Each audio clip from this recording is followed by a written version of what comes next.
Ay, isang mapagpalang gabi na naman po sa ating lahat. Ako po muli si kapatid na Bien na naghahatid sa inyo ng Quarantine Series. Episode 5 na po tayo. Ang ating topic will be the finding of Jesus in the temple. Bago po ang lahat, binabati ko kayo ng Happy Easter sa ating mga kapatid. Muli, ito po ipagsisimula pa lang. Ito po start.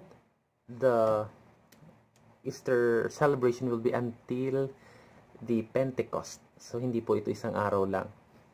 So, sa pamamagitan po ng Easter, ito po ay nagpapatunay yung sinasabi sa 1 Corinthians 15 verse 14, "And if Christ be not risen again, then is our preaching vain, and your faith is also in vain."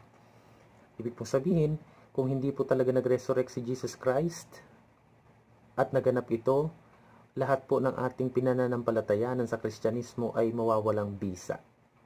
Ito po ang kagandahan ng resurrection. It is the culmination, yung reclaiming that Jesus is truly God. He is risen, He is alive. So muli, gaya nga po ng ating nakasanayan din, babatiin ko po muna ang ating mga taga-subaybay na nakita ko po dun sa mga nagla-likes. So, first, si Jimmy Bitoy Custodio, si Llewellyn Bersero, Phoenix Bruselo, and John Michael Columna, si Chinky, si Michi, si Hani Gonzaga sa Antipolo, then si Erica Bluza, si Almar Talavera na nasa Pangasinan, si Christine So, si Mang Jose Gregorio, itong seminarista, alam ko nasa Bicol siya ngayon, si Frances, and si Dr. Rolando Yap Fajardo. Doc, so binati po kita, marami pong salamat sa pag-subscribe. I hope nag-subscribe na, sorry. At isa rin po siya sa sumusubaybay nitong ating quarantine series. So, okay. So, ang ating pong babasahin ngayon ay sa Luke 2 verse 41 to 42. 41 to 51. Taon-taon tuwing pista ng Paskwa, ang mga magulang ni Jesus ay pumupunta sa Jerusalem. Nang siya'y 12 taon na, dumalo sila sa pista ayon sa kanilang kaugalian. Sila'y umuwi. Pagkatapos ng pista, ang batang si Jesus ay nagpaiwan sa Jerusalem, ngunit hindi ito napansin ng kanyang mga magulang. Sa pag-aakalang siya ay kasama ng pangkat, nagpatuloy sila sa maghapong paglalakbay. Pagkatapos sila ay hinanap nila sa kanilang mga kamag-anak at mga kakilala, ngunit hindi nila natagpuan si Jesus. Kaya't bumalik sila sa Jerusalem upang doon maghanap. Pagkalipas ng 3 araw si Jesus ay natagpuan nila sa loob ng templo. Siya ay nakaupong kasama ng mga guro, nakikinig siya at nagtatanong sa kanila. At ang lahat ng mga nakarinig sa kanya ay hangang-hanga sa kanyang pangunawa at mga sagot. Namanghari ng kanyang mga magulang nang siya'y makita, sinabi ng kanyang ina, "Anak, bakit mo naman ginawa ito sa amin? Lubha ang aming pag-alala sa iyong ama sa paghahanap sa iyo." Sumagot si Jesus, "Bakit po ninyo ako'y nahanap? Hindi po ba ninyo alam na ako'y dapat namamalagi sa bahay ng aking ama?" Ngunit hindi nila nauunawa ng sinasabing iyon, at siya'y sumama sa kanila pauwi sa Nazareth, at siya'y naging masunurin sa kanila, at ang lahat ng bagay na ito ay iningatan ng kanyang ina sa kanyang puso. Ayan. So, ito pong huling misteryo doon sa joyful mystery, medyo maiksi lang po ang nakuha kong explanation, pero malalim pa rin. Na po? So, simulan natin doon bago natin simulan yung pinaka-Bible verse, naalala niyo po ba di ho ba may dalawang infancy narratives, isa kay Matthew, isa kay Luke? Doon sa Matthew, kung maalala po ninyo, bumalik muna. Di po ba? Pumunta sila sa Egypt. Doon sa Egypt, dahil nga nung nagpapatay si King Herod na mga baby. At naging lugar ng refuge ang Egypt ng Holy Family, kung saan yung Israel naging had once sought refuge when his life was in danger, yung Israel din. So, iko-connect uli natin ito doon sa pangyayari sa Old Testament. So, yung pagpunta ni Jesus sa Egypt is pagliligtas sa kanya doon sa pagpapatay sa mga bata. Tama? So, nung si Moises, ganun din yung nangyari sa kanya noong Old Testament times, na kung saan siya inaligtas dahil nag-utos yung King of Egypt na pagpapatayin ang mga Israelites, particularly mga baby.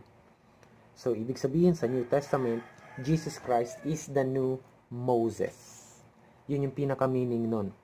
Yung pagpunta ni Jesus sa Egypt at pagbabalik niya sa Nazareth. Okay?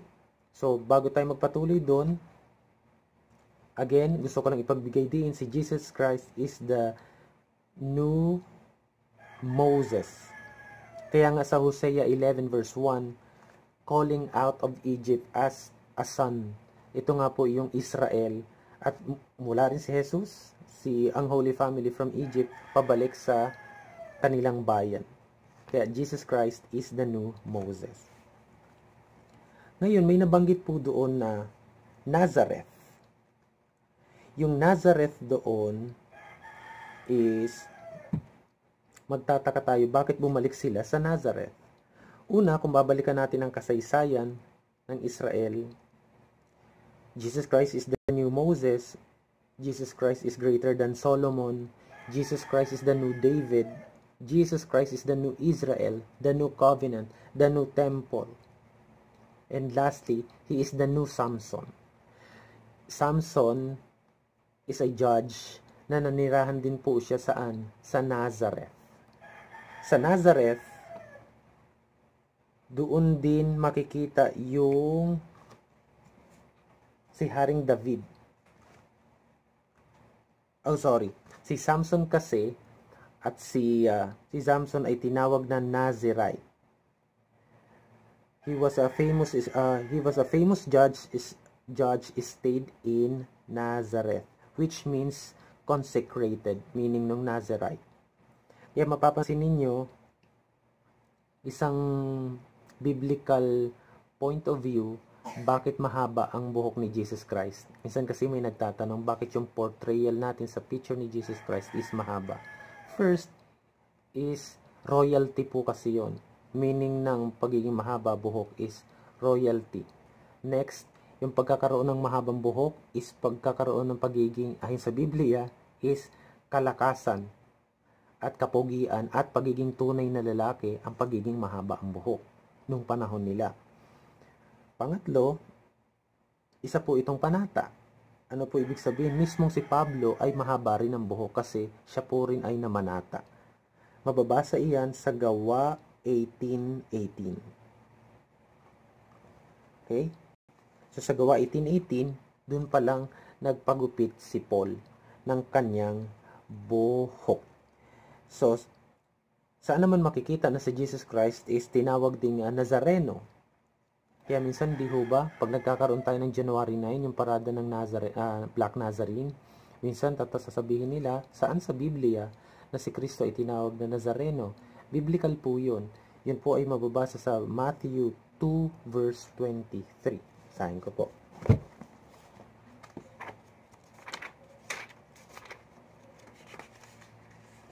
Sa Matthew 2:23.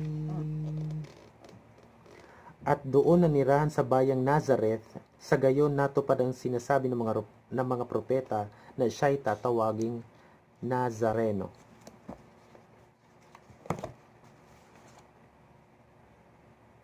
Ayan.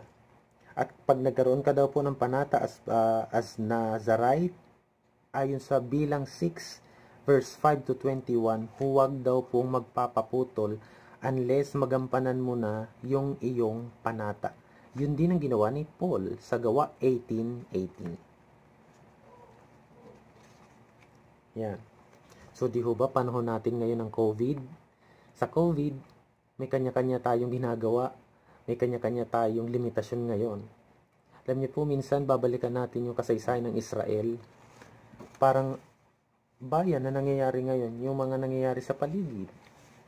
Di ho ba ang Israel sa bayang pinili na kung saan ang Diyos kailanman hindi bumali ng kanyang mga pangako sa bayang Israel? Sino lang ang bumabali? Ito yung mga kanyang mamamayan. Ito yung mga namumuno, yung buong Israel. Si David, isa po sa kanyang iniibig ito. Ngunit nagkaroon ng tinatawag na, hindi ho ba nagkaroon siya ng crush? Nagkagusto siya kay Bathsheba, na yung givira na tinukoy natin nung kailan. Si Bathsheba, may asawa. Ang ginawa ni David is inutusan niya yung kanyang best friend, yung asawa ni Bathsheba, na pumunta sa isang labanan, pinapwesto sa front line at namatay. So kinuha niya itong si Bathsheba. It is adultery. Next si Solomon. Si Solomon yung pinaka may wisdom at makaalam ng mabuti at masama. Di po ba? Pero si Solomon, ang bilin lang is huwag makikipag-asawa sa mga pagans, sa mga idol worshippers. Ano po nangyari una kay Solomon? Binigyan niya ng mabigat na tax ang kanyang mga kababayan. Pangalawa, yung kanyang mga asawa is mga pagans. At nahulog po si Solomon saan? Sa idolatry. Pagsamba sa Diyos-Diyosa. Yung last king ng Davidic Kingdom, si Zedekiah, doon sa 2 Kings verse 25 verse 7, lahat ng kanyang anak pinakita sa kanya na pinatay yun sa harapan niya. Ano sabi doon? So that his last visual memory would be corpses of his heirs. Yung huling makikita ng kanyang mga matay, yung kanyang mga tagapagmana ay pinatay sa ni Haring Nebukadnezar. Kaya tapos yung kapong mata ni King Zedekiah ay pluck out, pinaluwa, tinanggalan, hanggang sa mamatay si King Zedekiah. So mapapansin po ninyo, di ho ba nagkaroon ng dalawang division ang Davidic Kingdom? Isang north, isa sa north, isa sa south. So noong 8th century, yung northern part na fell to the hands of the Assyrians. Then less than 200 years, the southern part fell from the hands of the Babylonians. Ngayon, nagkaroon ng hula. So ngayon, halos na wipe out lahat ng successors o yung magmamana sa lineage ni King David. Pero nakakatuwa, ang Diyos nga po, gaya na sinabi ko kanina, hindi niya hayaan ang kanyang bayang pinili ay parang magiging ashes na lang, as in mawawala sa kasaysayan. Ang Diyos mananatiling tapat kahit hindi ka tapat. Ang Diyos nananatiling nagmamahal kahit hindi mo siya minamahal. Kasi ang Diyos po ay Diyos. Hindi nawawala sa kanyang pagiging Diyos kahit hindi mo siya minamahal. Kaya nga po minsan natanong, bakit tayo nagsisimba kung ang Diyos ay nasa kanya na lahat? Sa totoo po, hindi naman kailangan ng Diyos ng papuri. Hindi kailangan ng Diyos na ipamukha mo sa kanya na banal siya, na Diyos siya. He is God without your praises. Kaya ka nagmimisa, kaya ka nandoon sa misa, gaya nung binanggit ko na pong kailan, di ba? If you want a personal relationship, receive the Holy Eucharist through the Holy Mass. Kasi it is the sanctifying grace na para sa iyong kaluluwa. Hindi po para sa Diyos mismo. Para sa iyo. Ano po? So, medyo mag-aral kasi mamaya pag papasok tayo sa bar mitzvah. Dito sa Isaiah 11 verse 1, ang sabi dito, naputol na tulad ng punong kahoy ang paghahari ng anak ni Jesse. Ngunit katulad ng pag-usbong ng mga bagong sanga na pinutol sa puno, sa lahi niya ililitaw ang isang bagong hari. Pansin po ninyo yung isang punong kahoy na totally pinutol mo, tapos yung katawan na lang natira. Tapos magugulat kayo biglang may mag-sprout. At hindi nyo po natatanong yung Nazareth Ang Nazareth is from the Hebrew word Nizir. Nizir, ibig sabihin, doon sa Nazareth, walang anumang tanim nung time ni Jesus Christ, yung tumutubo basta-basta, mahirap tubuan ng tanim, ang Nazareth. Kaya nga walang gustong tumira doon eh. Kung titignan yung geographical place ng Nazareth, bato-bato, wala akong masyadong tumutubo doon. Pero doon pinili ng Diyos na magkakaroon ng sprout from the branch of Jesse. Wow! Yung salvation history ng Panginoon. Na bagamat hindi nagiging faithful ang bayang Israel, pero siya ay nanatiling faithful. So doon po sa sinasabi ko kanina, yung tinatawag na bar mitzvah, mapapansin niyo si Jesus Christ nasa templo at nakikipagkausapan siya sa mga rabay, yung mga bihasa sa batas, na parang pag kinakausap ni Hesus Kristo, mas marunong pa siya sa mga iyon. Kabisado niya ang Torah, kabisado niya ang law of Moses. Sa mga Hudyo may tinatawag pong bar bat mitzvah. Yung bar is Aramaic word from son. Yung bat is a Hebrew word for daughter. And mitzvah from the Hebrew word commandment. So, son and daughter of the commandments. One of the best custom of the Jewish people, yung bar bat mitzvah. The main purpose of the custom is to be an official initiation into adolescence and Jewish religious duties. Ano pong ipinopoint nun? Ito yung maganda sa aral din nila. Yung bago ka talagang haharap sa mundo, alam mo ang kasaysayan mo, alam mo yung pinag-ugatan mo. Ito ang kagandahan sa memory at buhay pananampalataya ng mga Israelita. Ninanamnam nila, talagang kabisado nila ang lahat ng nakasulat. It is a challenge for us today, mostly to the Catholic faithful. We are 90 million in the Philippines. Pero tila na pag-iiwanan tayo pagdating sa usaping Biblia ng ating mga kapatid sa labas. Ano pong ibig sabihin?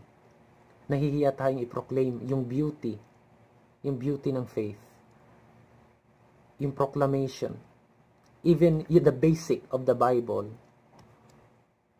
pili lang. Masakit pong sabihin niya, na pero it is the reality. Now, nagkukulang tayo sa witnessing, nagkukulang pa tayo sa doctrinal. Ang Catholic Church is like a sleeping giant. Ito yung time na dapat pinag-uusapan ang pananampalataya. Hindi siya kinahihiya. Sa Amerika, yung mga nako-convert doon is mostly Protestants.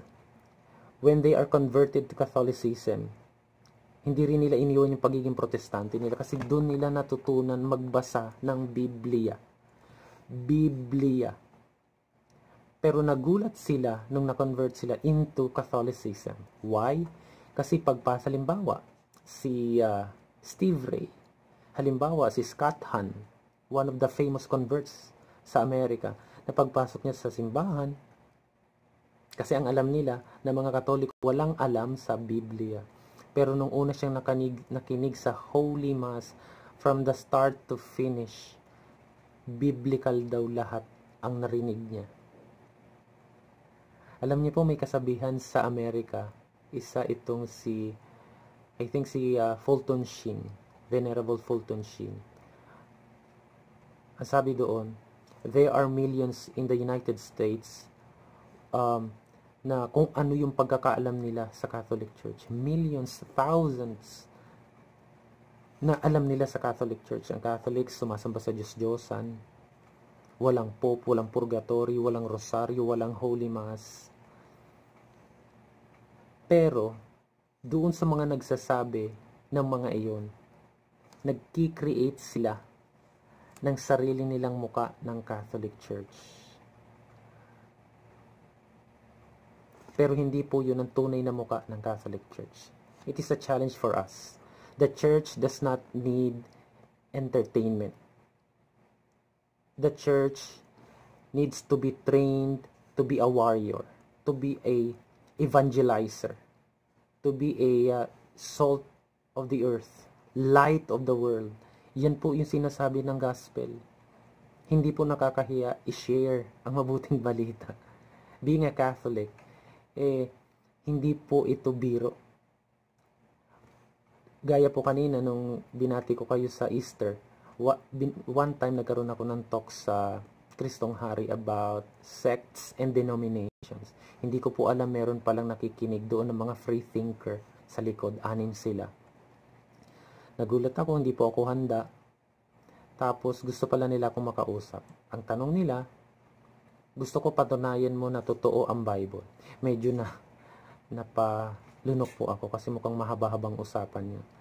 Pero bigla ko pong naisip, ayaw nga nila sa Bible, ba't natin pag-uusapan? Ako po ang nagbigay ng topic. Ang sabi ko, resurrection. Yung resurrection ni Jesus Christ na kanyang pagkabuhay na magmuli.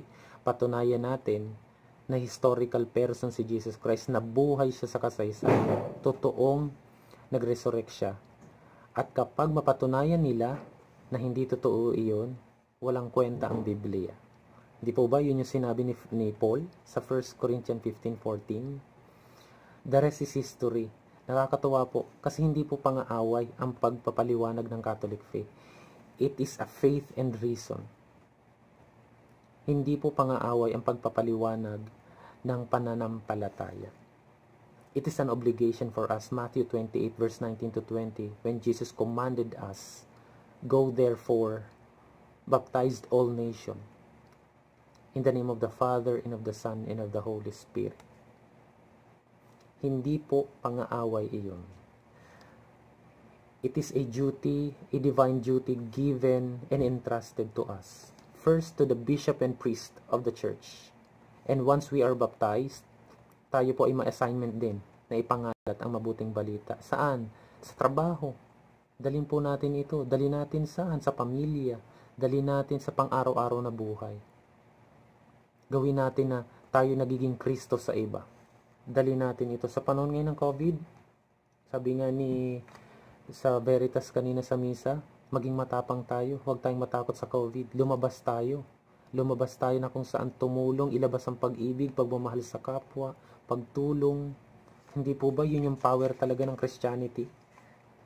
Yung ipakita, yung pagbabago ng mundo sa pamamagitan ng pagmamahal, hindi sa takot. Yeah, going back sa bar mitzvah.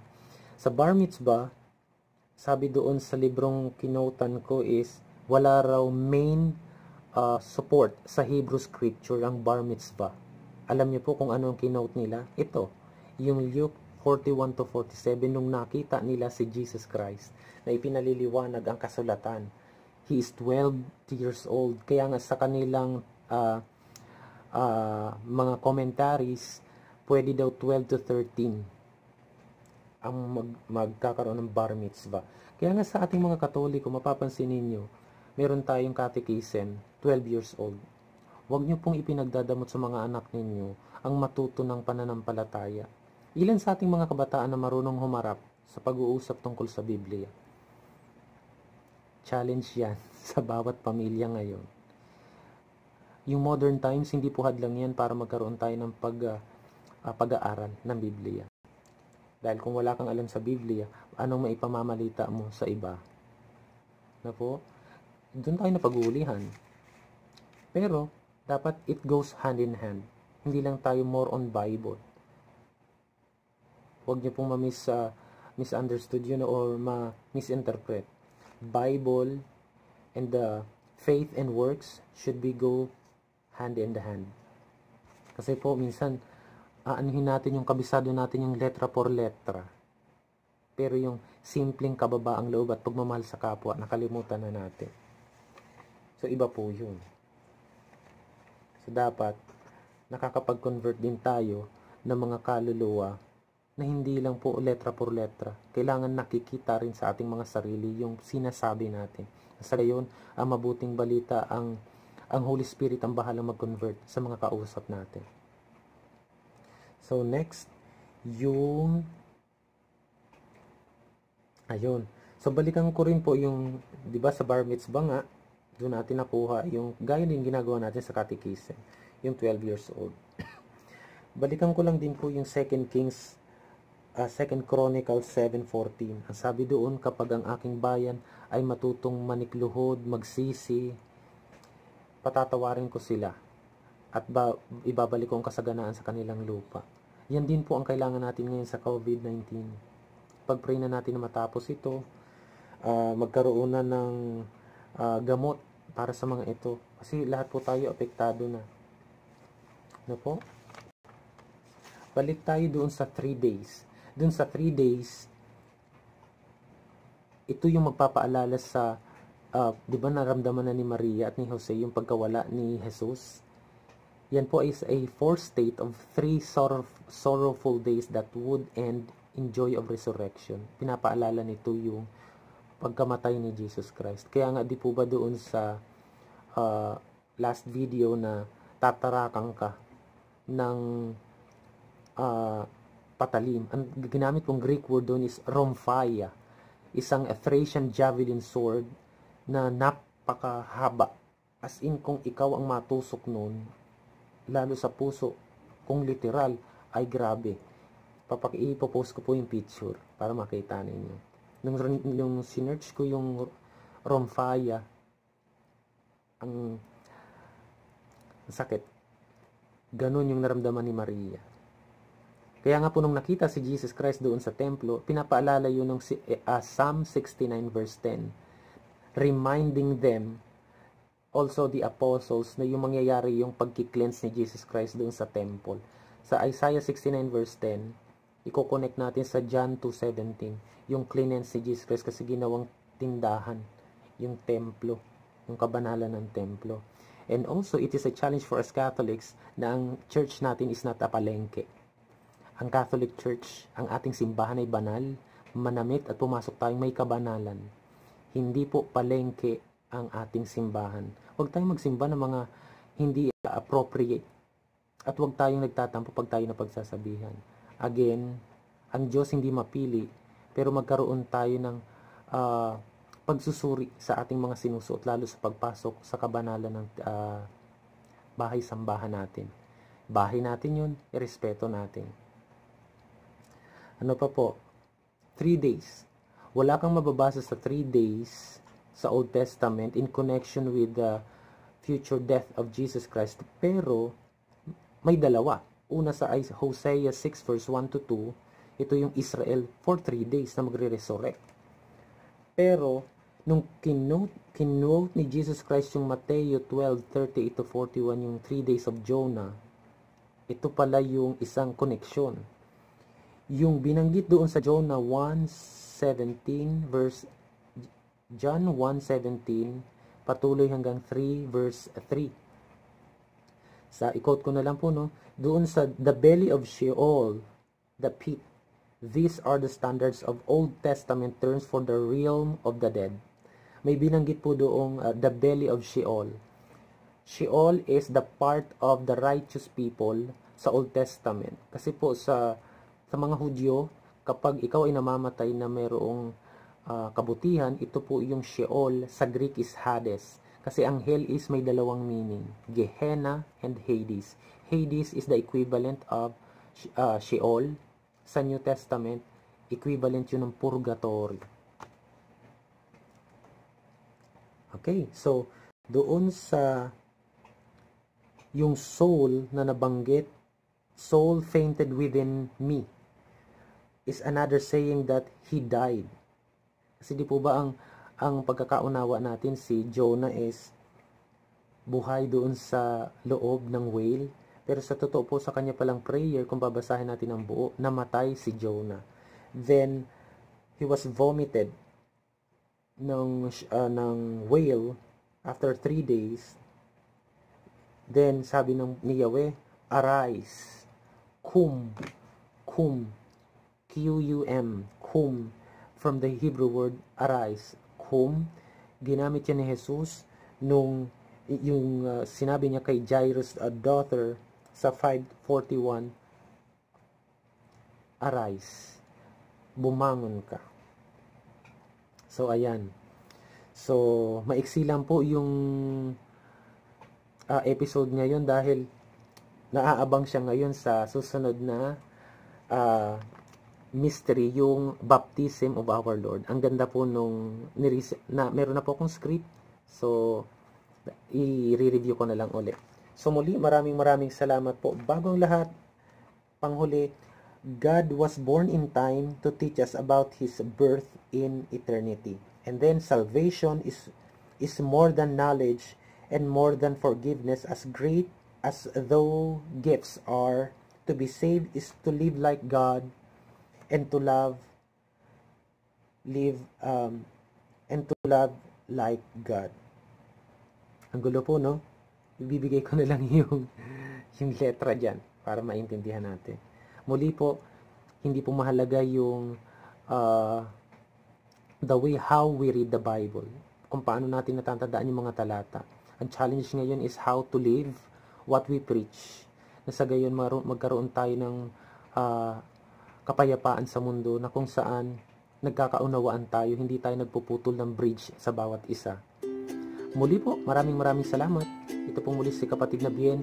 Please like and share, and if you can do so, na mag-subscribe po sa YouTube channel and sa Splendor of the Church na page sa Facebook. Isang advance thank you po sa inyong lahat. Muli, ang susunod po nating mystery will be the luminous mystery. Tama.